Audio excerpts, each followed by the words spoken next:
Économie maintenant. La société de recherche en immobilier Savvis China montre qu'au troisième trimestre, le volume des ventes de l'immobilier résidentiel de Shanghai a augmenté de 30%. Au premier semestre, la croissance du volume était bonne, mais les experts ont remarqué que la croissance et bénéfices diminuaient. Où est allé donc l'argent et comment les promoteurs vont s'en tirer dans les mois à venir? Élément de réponse. Au premier semestre 2016, 53 des 125 sociétés du secteur immobilier cotées sur le marché principal ont connu un déclin de la croissance de leurs bénéfices, tandis que 23 sociétés ont enregistré des pertes.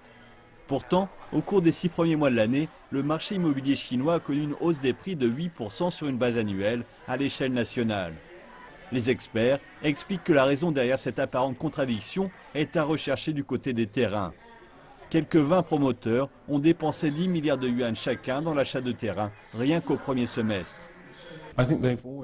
Ils ont toujours mis beaucoup d'argent dans les ventes aux enchères de terrain, mais je pense que les ventes aux enchères se sont déroulées dans des villes de 3e, 4e et 5e rang et sur une base géographique plus large en matière de méthode d'achat de terrain. Ce qui se passe est que tous ces promoteurs, ou la plupart d'entre eux, se concentrent sur les villes du 1er, 2e et 3e rang. Il existe peu d'opportunités.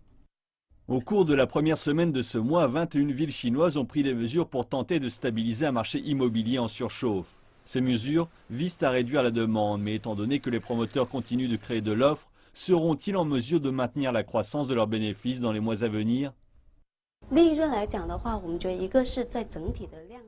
La rentabilité des développeurs immobiliers va clairement être affectée par la diminution des volumes de vente. Le gouvernement va également examiner de manière plus stricte la source des fonds que le promoteur dépense lors des ventes aux enchères.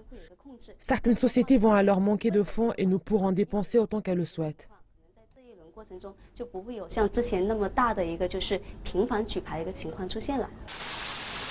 Les rapports financiers du troisième trimestre montrent que certains grands promoteurs tels que Evergrande, Sunac et Greenton continuent d'enregistrer une hausse de leur chiffre d'affaires.